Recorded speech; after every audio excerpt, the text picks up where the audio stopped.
اللہ ان سب کی مغفرت فرمائے۔ اللہم اغفر لجمیع المسلمین والمسلمات والمؤمنین والمؤمنات الاحیاء منہم والاموات۔ کہتے ہیں کہ پیر اور جمعہ کو جو لوگ فوت ہوتے ہیں ان کا حساب کتاب نہیں ہو، یہ تو نہیں ہے، لیکن فضیلت ہے کہ حضور نے فرمایا کہ پیر کو بھی روزہ رکھا کرو اور جمعرات کا بھی روزہ رکھا کرو، یعنی فضیلت والے دن ہیں۔ حساب کتاب تو بھئی سب کا ہوگا، اللہ رحمت کرے۔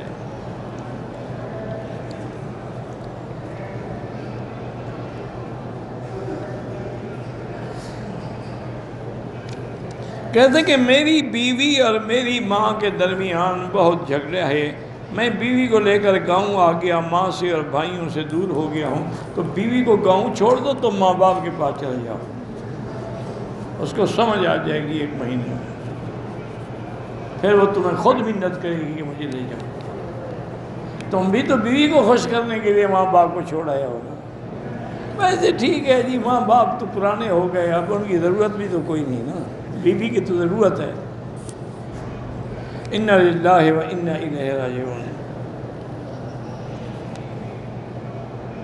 کہتے کہ تبلیغی جماعت کے جو امیر تھے مولانا الیاس صاحب، اللہ عالم جنت البقیع میں دفن ہے یا کہاں یہ اللہ جانتا ہے، بہرحال وہ بہت بڑے بزرگ بھی تھے، عالم بھی تھے اور ولی من اولیاء اللہ بھی تھے۔ اور یاد رکھیں کہ یہ سب حضرات جو ہیں نا جی، حضرت گنگوہی رحمۃ اللہ علیہ کے شاگرد تھے۔ حضرت شیخ رشید احمد گنگوہی رحمۃ اللہ علیہ جو اپنے وقت کے فقہ میں امام ابو حنیفہ ثانی کہلاتے تھے، یہ سب ان کے شاگرد ہیں۔ انہوں نے ایک دائرہ بنایا تقسیم کار کی، کئی دن تک مراقبہ کرتے رہے، استخارہ کرتے رہے اور اپنے بڑے لوگوں سے مشورہ کرتے رہے۔ اس کے بعد انہوں نے اپنے ان سارے شاگردوں کو بلایا اور کام تقسیم کر دیے۔ حضرت مولانا الیاس رحمۃ اللہ علیہ نے فرمایا کہ تم حضور کی امت میں تبلیغ کرو اور ان کو دین کے بنیادی مسائل سمجھاؤ، مسئلوں میں نہ پڑھو۔ مسائل میں پڑھنے سے معاملہ الجھ جائے گا، تمہاری بات کوئی نہیں سنے گا۔ یہ علماء کا کام ہے، مولویوں کا کام ہے، ان پر چھوڑ دو۔ تم بنیادی لوگوں کا کلمہ ٹھیک کراؤ، نمازیں ٹھیک کراؤ، بنیادی باتیں کرو۔ اور حضرت مفتی کفایت اللہ صاحب کے ذمہ لگایا کہ تم فتویٰ مرتب کرو، تاکہ آج کل دنیا میں ایسے مفتی پیدا ہو گئے یا تو جاہل ہیں اور مفتی بن بیٹھے یا پیسوں کے لیے فتویٰ بدل دیتے ہیں۔ تم ایک فتویٰ مرتب کرو جو صحیح فتویٰ ہو قرآن و سنت کی روشنی میں، تاکہ لوگوں کو دین پر چلایا جائے اور ان کو جھوٹے فتووں سے بچایا جائے۔ حضرت تھانوی رحمۃ اللہ علیہ سے فرمایا کہ تم خانقاہی نظام کو زندہ کرو، لیکن اس کتاب و سنت کے مطابق اس میں بدعات نہ ہو، احسان ہو، تصوف ہو، لیکن بدعت نہ ہو، تزکیہ ہو، تربیت ہو، لیکن کتاب و سنت کے مطابق۔ کیونکہ لوگوں نے خانقاہیں بنا رکھی ہیں اور وہاں سارا بدعت کا کاروبار ہوتا ہے، تو ان کو صحیح درس دیا جا سکے۔ حضرت مدنی رحمۃ اللہ، حضرت شیخ الہند رحمۃ اللہ نے فرمایا کہ تم کفار کے خلاف سیاسی میدان میں نکل کے جہاد کرو، یہ تمہاری ذمہ داری ہے۔ یہ کام انہوں نے تقسیم کیے تھے، اور اسی تقسیم سے الحمدللہ علماء میدان میں آئے کہ حضرت شیخ الہند نے انگریزوں کے خلاف جہاد کیا اور جیلیں کاٹی، ان کو دریائے عبور شور کی سزائیں دی گئیں، لیکن وہ حق کی بات کے لیے ڈٹے رہے۔ حضرت مدنی اور سندھی اور یہ سب ان کی جماعت۔ مولانا الیاس رحمۃ اللہ علیہ فرماتے ہیں کہ حضرت کا حکم ہے، میری استاد ہیں، لیکن میں حیران ہو گیا کہ بھئی پوری حضور کی امت میں کیسے تبلیغ کروں۔ تو کہتی ہیں کہ میں مدینہ منورہ آیا، اتفاق سے حج پہ آ رہا تھا، مدینہ پاک میں نے کئی دن استخارہ کیا کہ یا اللہ اگر مجھ سے یہ کام ہو سکتا ہے تو میری راہبری فرماؤ۔ کہتے ہیں کہ مجھ پر انشراح صدر ہو گئی کہ ہاں تم کام شروع کرو. تو اس لیے آپ نے سب سے پہلے میوات قوم سے کام شروع کیا جو اپنے وقت کی سب سے جاہل اور اکڑ قوم تھی.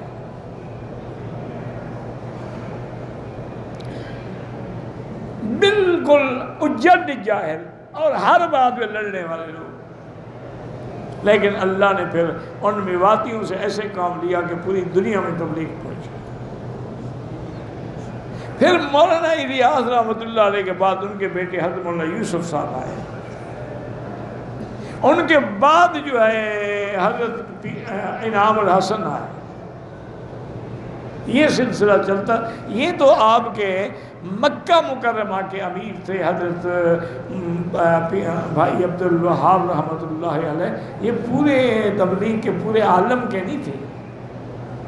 لیکن بہرحال اس میں کوئی شک نہیں اس انسان کی زندگی کا ایک ایک لمحہ دین میں گزرا ہے. بیماری میں بھی 2-2 گھنٹے لمبی دعا کرتے تھے. آپ بھی حیران ہو جاتے تھے. تندرست تھک جاتے, بیمار بیٹھا ہے دعا مانگ رہا. اللہ ان سب کی قبروں میں کروڑوں رحمتیں فرمائے. جو لوگ حضور کے نام پہ انگوٹھے چومتے ہیں تو اپنے انگوٹھے چومتے ہیں, اس میں حضور پر کون سا احسان کرتے ہیں؟ نہیں, مجھے بتاؤ, انگوٹھے تو تم اپنے چومو اور خوش میں ہو جاؤں گا. یہ بدعت ہے, اس کا کوئی تعلق نہیں, نہ عقل سے نہ دین سے.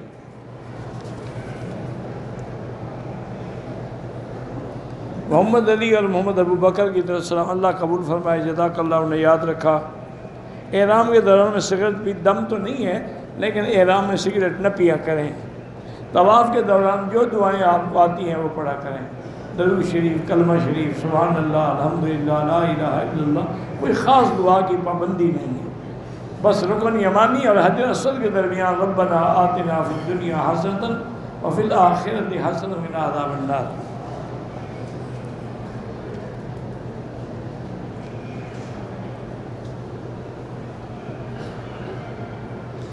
کہتے ہیں جی کہ میری فلائٹ کا وقت جو ہے 10:15 پہ ہے. ظہر اور عصر کا وقت میرا جہاز میں ہوگا. تو جہاز جس ملک میں گزر رہا ہو اس وقت کو دیکھ کے نماز پڑھنی ہے. یہ اندازہ نہیں کرنا ہے کہ اب مکہ مکرمہ میں نماز کا وقت ہو گیا ہوگا. نہیں, آپ جہاں ہیں وہاں کیا کہہ رہی ہے گھڑی. اور آج کل کوئی مشکل نہیں ہے, آپ جہاز کے عملے کو کہہ دیں, وہ 1 منٹ میں آپ کو بتا دیں گے کہ ہم اس وقت فلاں جگہ ہیں اور ٹائم یہ ہے.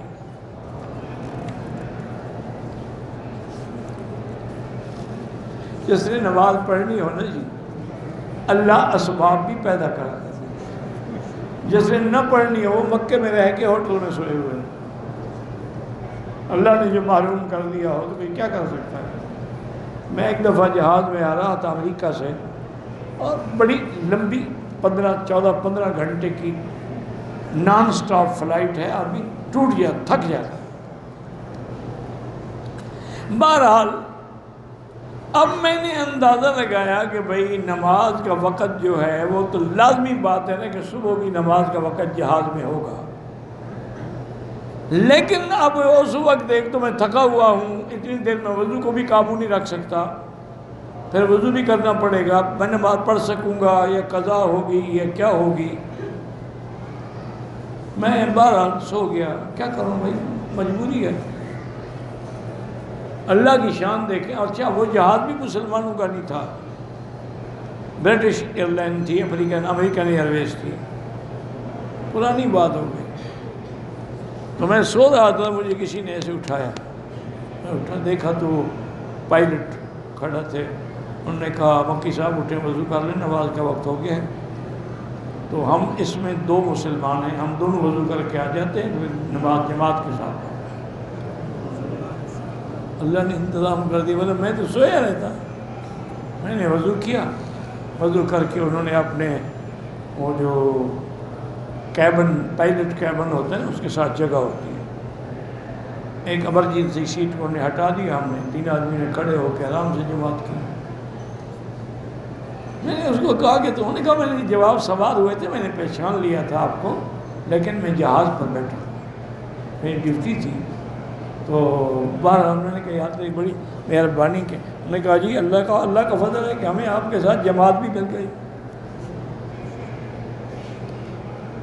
میں بحرین سے آیا ہوں، زیادہ سے زیادہ کتنے عمرے کر سکتا ہوں، چاہے 100 کروں، یہ نفلی عبادت ہے، اس کی کوئی حد نہیں ہوتی، لیکن افضل یہ ہے کہ طواف زیادہ کرو، اور 4-5 دن کے بعد جب بال نکل آئے تو عمرہ بھی کر لیا۔ حضرت عبداللہ ابن زبیر یہی کرتے تھے کہ 4-5 دن کے بعد جب بال نکل آتے نا تو عمرے کا احرام باندھ کے عمرہ کر لیتے کہ یار سر منڈانا ہے تو پھر احرام عمرے کا کیوں نہ باندھ کے سر منڈائیں۔ میرے داڑوں میں بہت زیادہ درد ہے، علاج دنداں اخراج دنداں، بزرگ یہ کہتے ہیں کہ دانتوں کا علاج یہ ہے کہ نکال دو، نہ ہوگا نہ درد ہوگا۔ بہرحال کسی ڈاکٹر کے پاس جائیں، اللہ کے بندے، سارے کام وظیفوں سے ہوتے تو ہسپتال میں بند ہو جائیں گے، لیکن بہر صورت حضور کی حدیث ہے، بسم اللہ اعوذ بعزت اللہ وقدرتہ من شر ما اجد واحاذر، 7 دفعہ پڑھیں، انشاءاللہ درد ختم ہو جائے گا۔ میری بیوی بہت زیادہ شور مچا، تم اس سے بھی زیادہ شور مچائے گا تو کوئی تو پھر تھک جائے گا۔ بہرحال اللہ سے دعا کرو یار اللہ شرف عطا فرمائے۔ ایک دفعہ عمرہ کیا، بال منڈوا دیے، دوبارہ اگر عمرہ کرے پھر بھی اس طرح پھروانا پڑے گا، بال ہوں یا نہ ہوں۔ مسجد عائشہ سے عمرہ ہو جاتے ہیں، حنفی اور شافی کا تو ہو جاتا ہے، باقی کسی کا نہ ہو تو اس کی مرضی ہے۔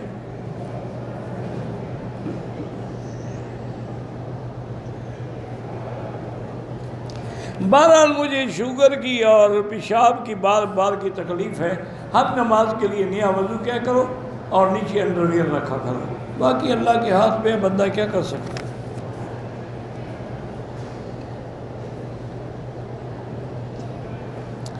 بڑی داڑھی رکھنے کی ہمت نہیں ہے، کیوں؟ بوجھ ہے،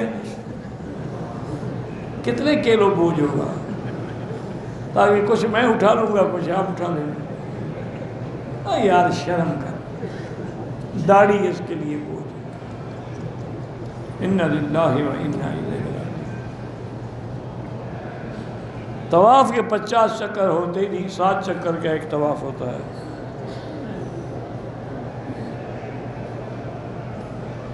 کہتا ہے کہ میں نے بچپن میں ماں باپ کو ناراض کیا، بعد میں باپ جو ہے بیمار ہو گیا، اگر زندہ ہے تو اس کو راضی کرو، اگر زندہ نہیں ہے تو اس کے لیے عمرہ کرو، طواف کرو، اس کے لیے خیرات کرو، صدقات کرو، تاکہ تمہارے لیے وہ راضی ہو جائے۔ کہتے جو لوگ ائمہ کی تقلید نہیں کرتے ٹھیک ہے، وہ مجتہد ہوں گے۔ تشہد میں عورت مرد کی طرح حنفی مسلک میں تو نہ بیٹھے، زمین سے لگ کے بیٹھے۔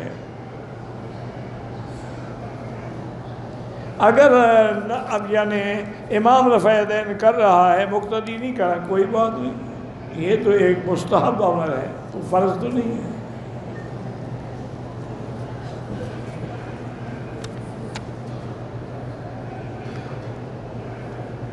کہتے ہیں کہ آپ نے کہا تھا کہ جہاز میں نماز پڑھ سکتے ہیں، قبلے کا رخ معلوم نہ ہو، یار پوچھ لو اللہ کے بندے، کمپس لگا ہوا ہوتا ہے، 1 سیکنڈ میں بتا دیں گے وہ کہ یہ کعبہ شریف اس طرف۔ سعودی ایئر لائن والوں نے تو ہوائی جہاز میں باقاعدہ مسجد بنا دی ہے، باقاعدہ انہوں نے پردے لگا کے مسجد بنائی، 5 آدمی کھڑے ہو کے جماعت کر سکتے ہیں، مصلے بچھے ہوئے ہیں، سامنے گھڑی لگی ہوئی ہے، ٹائم بھی ہے اور قبلہ رخ کا پتہ بھی ہے۔ وہ عملہ والا کافر بھی ہو بتا دیتا ہے، اتنا شرم تو ہر کسی کو ہوتا ہے، چاہے کافروں کا جہاز بھی ہو نا، وہ بتا دیتے ہیں۔ میں ایک دفعہ پیرس میں تھا، رات کو بڑا لیٹ ہو گیا دوستوں کے ساتھ، واپس آیا تو بڑی مشکل سے، بڑا مجبور تھا، میں نے ہوٹل میں تو آنا ہی تھا نا۔ وہ جو کاؤنٹر پہ بیٹھی تھی نا ریسپشن پہ لڑکی، مجھے پتہ نہیں لباس اس نے پہنا ہوا تھا یا اس کو لباس نے پہنا ہوا تھا، یہ اللہ کو پتہ ہے۔ تھا بھی صحیح نہیں، بعض کے نہیں تھا، خدا جانے۔ پر میں اپنا وہ آنکھیں نیچے کر کے کھڑا ہو گیا، میں نے کہا کہ میرا روم نمبر یہ ہے اور مجھے چابی دے دیں۔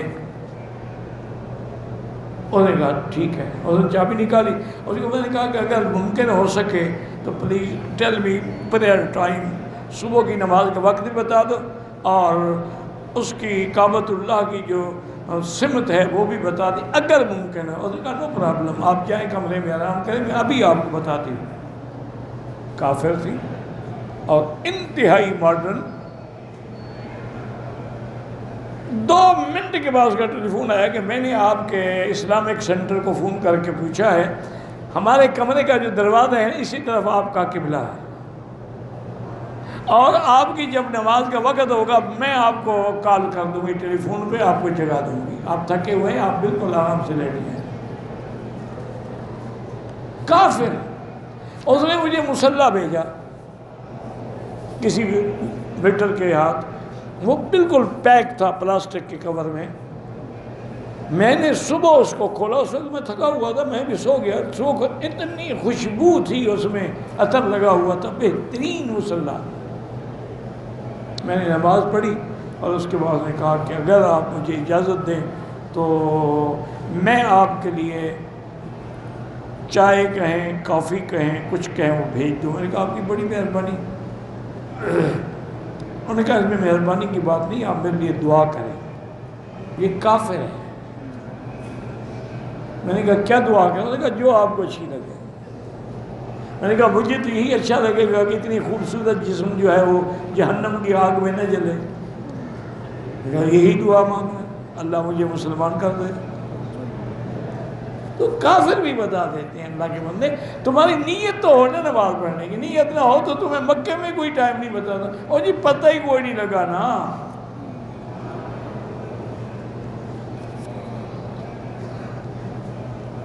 اگر عمرے کے بعد حلق نہیں کرایا، سلے ہوئے کپڑے پہن لیے، اب حلق بھی کرائے، دم بھی ادا کرے۔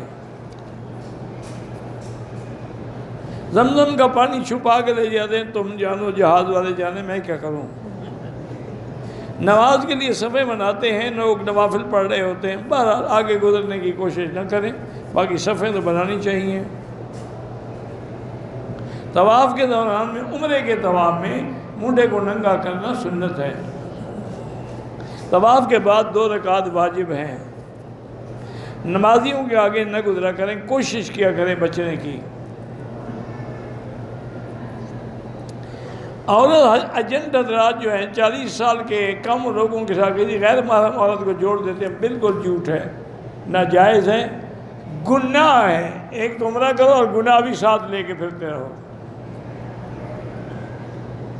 ہم اپنے جوتے لے آتے ہیں، اٹھ جاتے ہیں، باہر کپڑے میں لپیٹ کے اپنے سامنے رکھو، اگر اٹھ جائیں تو اپنے خریدو۔ جو شیعہ قرآن کا منکر ہے، یا صدیق کی صداقت کا منکر ہے، یا عائشہ کی عصمت کا منکر ہے، وہ کافر ہے۔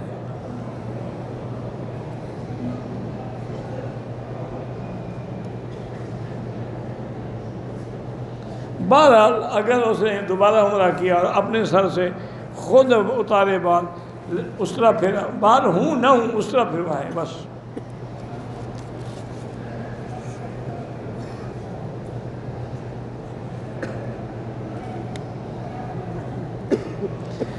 اگر بیٹی والدہ کی وفات کے فوراً بعد فوت ہو گئی ہے تو والدہ کے ترکے میں بیٹی کے بچوں کا کیا ہوگا؟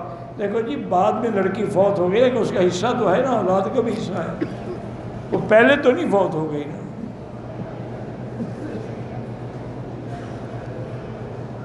دوران عمرہ عورت کو حیض آ جائے، اپنے ہوٹل میں رہے، جب پاک ہو جائے سادہ پانی سے غسل کر کے عمرہ کرے۔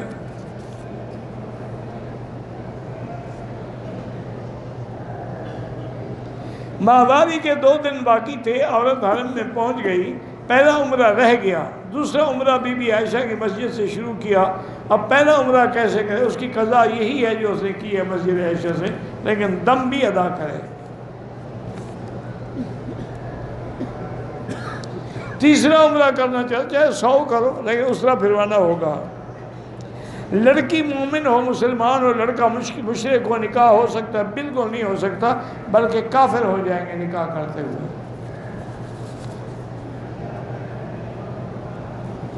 مسجد عائشہ یا جیرانہ سے عمرہ ہو سکتا ہے، 2-3 طواف اکٹھے کر کے بعد میں 2 رکعت پڑھیں، وہ بھی جائز ہے۔ زندہ بندوں کو ہدیہ نہ کریں عمرہ، اپنے لیے کریں، ان کے لیے دعا کریں۔ ایک آدمی نے صفا سے پہلے حلق کر لیا، دم پڑ گئی،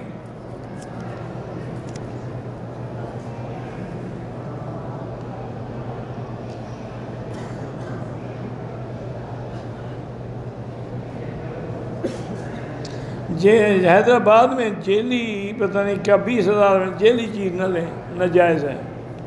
میرے رشتہ دار بیمار ہیں، اللہ سب کو شفا دے۔ میرے باپ مر گئے، ماں مر گئی، اس کی عمرہ کر سکتے ہیں۔ ایک بندہ دوسروں کو نیچا کرتا ہے دوستوں میں سے، پتہ نہیں کیا ہے، میں نہیں سمجھا۔ ایک بیوی اپنے خاوند کو کہتی ہے کہ مجھے چھوڑ دو یا بہن بھائیوں کو چھوڑ، دونوں کو نہ چھوڑو۔ بیوی کو سمجھاؤ کہ اگر میں نے بہن بھائی چھوڑ دیے تو تم آسمان سے اتری ہو، پھر تمہیں بھی چھوڑ دوں گا۔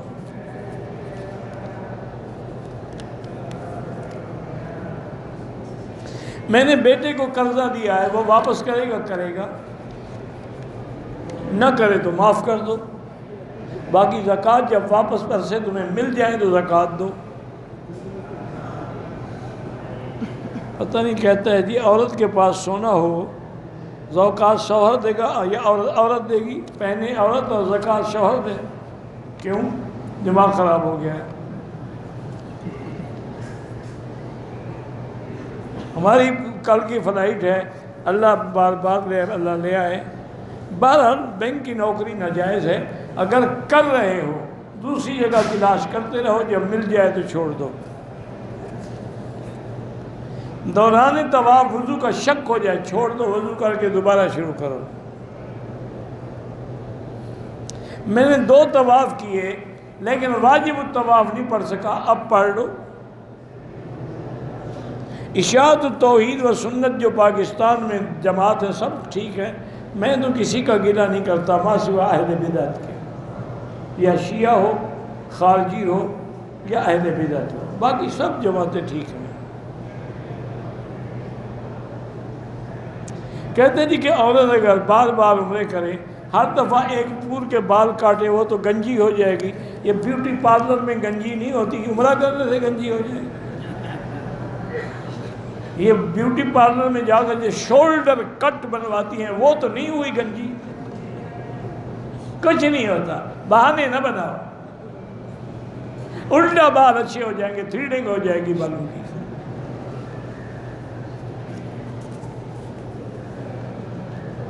عورت کو بیماری کی وجہ سے وضو بار بار کرنا پڑتا ہے، ہر نماز کے لیے وضو کریں۔ مثلا مغرب کے لیے جو وضو کیا عشاء تک کافی ہے، پھر عشاء تک جو وضو کیا یا سو جائے ورنہ فجر تک کافی ہے۔ ہاں آپ وضو کر کے نماز شروع کی، وضو ٹوٹ گیا کوئی حرج نہیں، پہنے ہوئے کپڑے نہیں پلیت ہوتے۔ ہاں اگر پیشاب کے قطرے لگیں پھر پلیت ہوں گے۔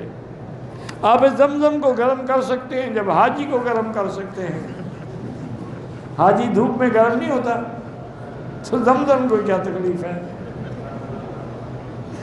عجیب لوگ ہیں، پتہ نہیں کیسے کیسے مسئلے گھڑتے ہیں۔ اگر دم پڑ جائے، وہ دم مکے میں دینی ہوگی، حدود حرم میں، پاکستان میں نہیں۔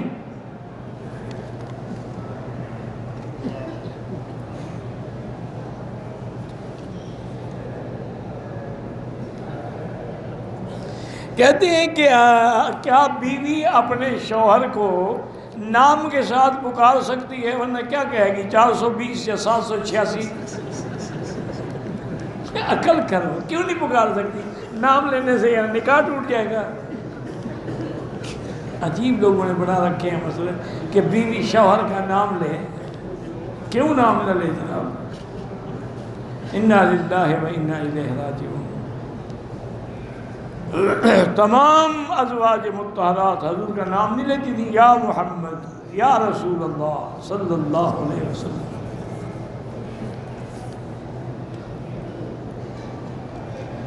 بھائی کے انتقال کے بعد وراثت کے مسئلے کو اپنے علاقے کے علماء سے مدرسے میں جا کے صورت مسئلہ لکھو کہ فلاں بندہ فوت ہو گیا، یہ چھوڑ گیا، وہ حصے بنا کے آپ کو دے دیں گے۔ واللہ اعلم۔ ربنا تقبل منا انک انت السمیع العلیم وتب علینا انک انت التواب الرحیم۔ اللہم انا نشہد انک انت اللہ لا الہ الا انت الاحد الصمد الفرد الذي لم يلد ولم يولد ولم يكن له كفوا احد۔ اللہم انت ربی لا الہ الا انت الحنان المنان بدیع السماوات والارض یا ذا الجلال والاکرام۔ اللہم یسر امورنا وامور اولادنا واخواننا وامور من اوصانا واستوصانا وامور المسلمین۔ یسر امورنا فی کل زمان وفی کل مکان یا حنان یا منان۔ اللہم انت المیسر لکل عسیر، اللہم انت المیسر لکل عسیر، یا لطیف الطف بنا فی تیسیر کل عسیر فإن تیسیر کل عسیر علیک یسیر۔ اللہم انصر الاسلام والمسلمین، اللہم انصر المجاہدین الذین یجاہدون فی سبیلک لإعلاء کلمتک۔ اللہم احفظ سائر بلاد المسلمین، هذا البلد الامین فاجعلہ آمنا مطمئنا سخاء رخاء الى یوم الدین برحمتک یا ارحم الراحمین۔ یا اللہ بیماروں کو شفا عطا فرما، یا اللہ بیماروں کو شفا عطا فرما، یا اللہ ہماری ظاہری باطنی روحانی جسمانی نفسانی بیماریاں دور فرما۔ یا الہ العالمین بے حیاؤں کو حیا عطا فرما، بے دینوں کو دین عطا فرما، بے اولادوں کو اولاد صالح عطا فرما، جن کے گھروں میں بچیاں ہیں ان کو خیر کے رشتے نصیب فرما۔ یا اللہ پورے عالم میں جو مراکز دین ہیں، مساجد ہیں، مدارس ہیں، معاہد ہیں، ان سب کی حفاظت فرما۔ یا اللہ دین کے کام کرنے والوں کی حفاظت فرما، یا اللہ دین کی جماعتوں کی حفاظت فرما۔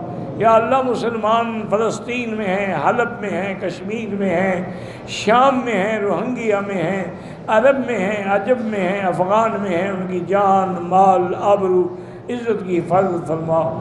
ربنا تقبل منا انک انت السمیع العلیم وتب علینا انک انت التواب الرحیم۔ صلی اللہ تعالی علی خیر خلقہ سیدنا محمد وعلی آلہ وصحبہ اجمعین۔